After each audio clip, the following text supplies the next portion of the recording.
क्यों नहीं, आप गुस्सा क्यों नहीं होते, आपको क्रोध क्यों नहीं आता?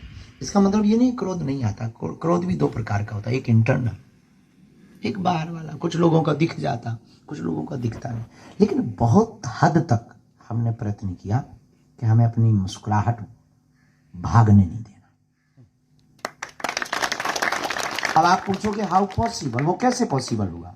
तो लोग हमसे पूछते हैं कि आप झंझलाते नहीं, आपके पास लोग इतना परेशान करने आते, आपको नहीं लगता मन ही मन कई बार आपको लगने लगता ये हमारे अधिकारी, हमारे बॉस हमारा हित नहीं चाहते, हमें छुट्टी नहीं दे रहे हैं, हमें ज़रूरत भी है? मन में कई बार ऐसा लगने लगता, कई बार बेचारा, फिर स्ट्रेस भी आता, फिर बहुत ज़्यादा एक आध कोई साथ में रहने वाला और शैतानी कर दे तो फिर और भड़बड़ा जाता शरीर, और कोई सच में अपने लिए हंस रहा हो दूर खड़ा, फिर यही लगता है ये हमारे ऊपर हंस रहा है। ये जो मन की गति है ये बड़ी खतरनाक है।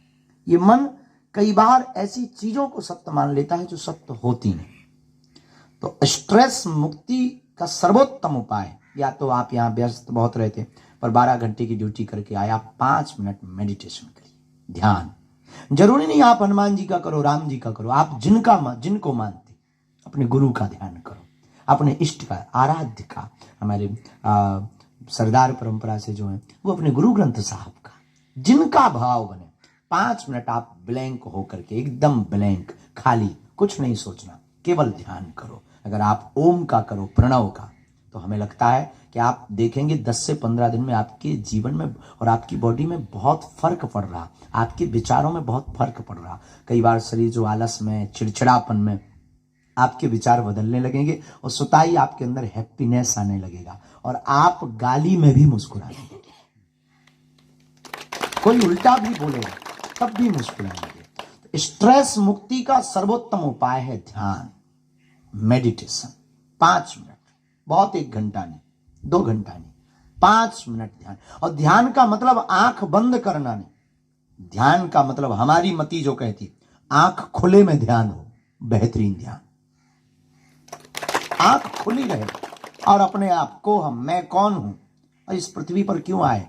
और आपका तो निर्णय फिक्स हो गया है कि आप इस पृथ्वी पर राष्ट्र हित के लिए आए और पूरे राष्ट्र की जिम्मेवारी आपके ऊपर है। और आप मुस्कुराएंगे, मेरे प्रियजनों, हमारे परिवार के सदस्यों, हमारा भारत मुस्कुराएगा। आप स्वस्थ रहेंगे, हमारा भारत स्वस्थ रहेगा। और आपका ब्रेन तेज चलेगा, हमारा भारत आने वाली हर बला से बच जाएगा। हमारे भारत में की जो सुरक्षा व्यवस्था आपके हाथ में, पूरा देश आपके कारण चैनी से सो रहा है। लेकिन आपका मुस्कुराते हुए रहना बहुत जरूरी। और हमने तो प्रण लिया है कि हम अभी आपको बता भी रहे थे, कैंप में जहां बैठे चाय पी रहे थे, हम प्रार्थना कर रहे थे कि एक बार हमारे साथ ऐसी घटना घटी तो हमारे जीवन में वो क्रांति हुई। हम अचानक से ट्रेन से जाना था, कहीं अचानक से जाना था, एक महात्मा का आदेश लगा कि आप आओ, ये अभी आओ। हम किसी शहर में कथा कर रहे थे, वहां से हमने रेलगाड़ी पकड़ी, रेलगाड़ी पर बैठे तो कुछ कोटा ऐसे होते हैं जो तुरंत टिकट मिल जाते हैं, पर उस दिन किस्मत की बात कि हमको नहीं मिली। और यही कोई 1.5-2 साल पुरानी बात, और आज तक ऐसा हुआ नहीं, पर नहीं मिली टिकट तो नहीं मिली। पर एक ट्रेन आ रही थी जो दिल्ली जा रही थी, हम बैठ गए। लेकिन विचित्र बात हमने अपनी आंखों से देखी, अधिकारी भी हमारे साथ में, सुरक्षा के अधिकारी भी थे, सब बैठे।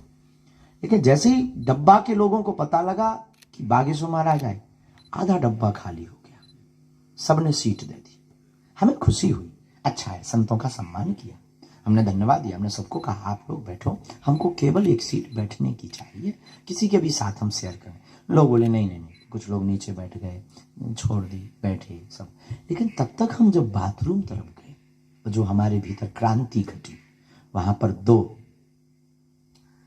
राष्ट्र की सेवा करने वाले बीएसएफ के जवान बाथरूम के पास अखबार बिछाकर बैठे थे। तब हमारे मन को बहुत पीड़ा हुई कि यह देश कितना विचित्र है। एक कोई अभिनेता या कोई व्यक्ति उस बोगी में बैठ जाता है तो बोगी खाली हो जाती है, और सबसे बड़ा अभिनेता इस देश का हीरो कई महीनों बाद अपने घर पर परिवार से मिलने आता है, उसको एक सीट तक शेयर नहीं होती। उस दिन हमने प्रण लिया था कि अब जो भी होगा हमारे जीवन में, हम कुछ ना कुछ अपने शब्दों से भारत के लोगों को मोटिवेट करेंगे। और हम आपसे प्रार्थना करना चाहेंगे, आप सबसे, कि आप मुस्कुराओ, मुस्कुराना ही जीवन।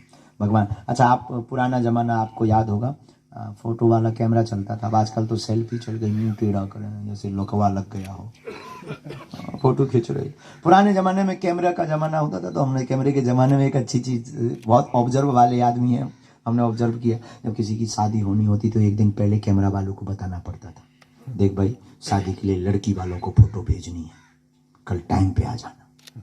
फिर दिन भर कैमरे वाले का इंतजार करते, 3-4 बार पाउडर लगाकर थोड़ा बाल वाल ठीक करके, लड़की को थोड़ा गोरा बदन जाना चाहिए। कैमरा वाले के भी उन दिनों में बहुत साके पड़े थे, उनकी भी इज्जत बहुत बड़ी होती। वो आता था मस्ती से, फिर लेंस साफ करता था, फिर वो चाय पीता था, तो वो पूछता था फुल खींचूं या हाफ खींचूं। अरे भाई यार जल्दी कर, 3 बार पाउडर खत्म हो गया यार। तो उसके भी बहुत नखरे हुआ करते थे उस जमाने में कैमरा वाला, रील वाला कैमरा। फिर वो कहता था ठीक है खड़े हो जाइए, हम फिर तुरंत खड़े हो जाए। फिर वो कितना भी अनपढ़ गवार हो, वो अंग्रेजी का एक शब्द प्लीज स्माइल। अनपढ़ गवार, हमारे गांव का छन्नू लाल आदमी, नाम उसका छन्नू लाल, अनपढ़, कभी स्कूल का मुंह नहीं देखा, लेकिन उसने कैमरा क्या खरीदा, प्लीज स्माइल बोलता था। और कभी वो अपना नाम नहीं लिख पाया ठीक से, वो प्लीज स्माइल बोलता था। वो हम लोग तुरंत, जैसे कैमरा वाला प्लीज स्माइल, हम लोग तुरंत दांत निकाल, बत्ती से बाहर, हम मुस्कुरा देते थे। अब वो तुरंत फोटो खींच देता था। फिर 2-3 दिन इंतजार करते थे, क्योंकि वो धुल कर आती थी। जब 2-3 दिन बाद फोटो आती थी, अपनी फोटो देखकर हम लोग हंसते थे, हो तेरी क्या गजब फोटो आई।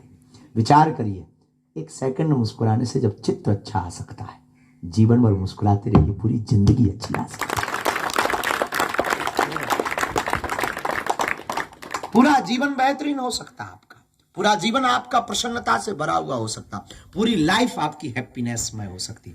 कोई हमसे कहे, हमने तो भगवान कृष्ण से एक बात सीखी, वो आदमी, वो महापुरुष बहुत ऊंचा, वो परमात्मा हमारा, वो परमात्मा वृंदावन में रहता, छोड़ता है कोई गम नहीं, मुस्कुराता है। वृंदावन को भी छोड़कर मथुरा में आता है माता पिता के पास, और फिर भागना पड़ता द्वारका, यहीं गुजरात में, तब भी वो मुस्कुराते हैं। 16,108 विवाह करते हैं, और शादी में भला कौन ना मुस्कुराए, भगवान कृष्ण मुस्कुराते हैं। 1,61,080 बेटे हुए भगवान के, तब भी वो मुस्कुराए। रुको, वो राजा बने द्वारका के, तब भी वो मुस्कुराए। और बात यही नहीं टिकती, अपने ही सामने अपने परिवार का विनाश होते भगवान कृष्ण ने देखा, लेकिन तब भी वो मुस्कुराए। महाभारत के रण में भी वो मुस्कुराए। हमने भगवान कृष्ण से एक ही सीखा है कि जिंदगी को आप बेहतरीन जीना चाहते हो, मुस्कुराते रहो, मुस्कुराते रहो, मुस्कुराते रहो, और दूसरों को जलाते रहो। स्ट्रेस मुक्त होने का एक ही उपाय है कि आपके सामने जो घटना घट रही, जरूरी नहीं वो तुम्हारे लिए घट रही, प्रकृति का नियम है, घटती है।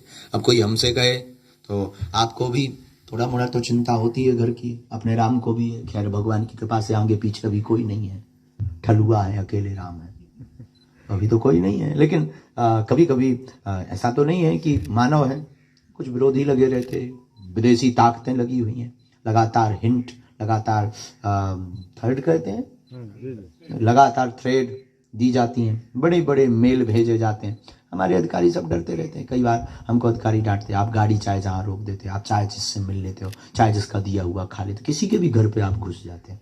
हम कहते हैं बात तो सही है आपकी, आपकी जो जिम्मेवारी है वो हम भी समझते हैं, लेकिन हमने एक आदत सीख रखी, और वो ये सीख रखी, जो होना है वो कोई टाल नहीं सकता, वो जो नहीं होना है वो कोई कर नहीं सकता। तो टेंशन किस बात की? लोग हमसे पूछते, बड़े बड़े नेता अभिनेता हमारे पास आते, वो पूछते हैं आपको कोई टेंशन नहीं होती? हम कहा हमें क्या टेंशन, हमसे तो टेंशन को ही टेंशन कि आदमी टेंशन में क्यों नहीं है। हमें इसलिए टेंशन नहीं है कि ना इनकम है ना दिन कम है। टेंशन उनको होती जिनकी इनकम हो दिन कम हो।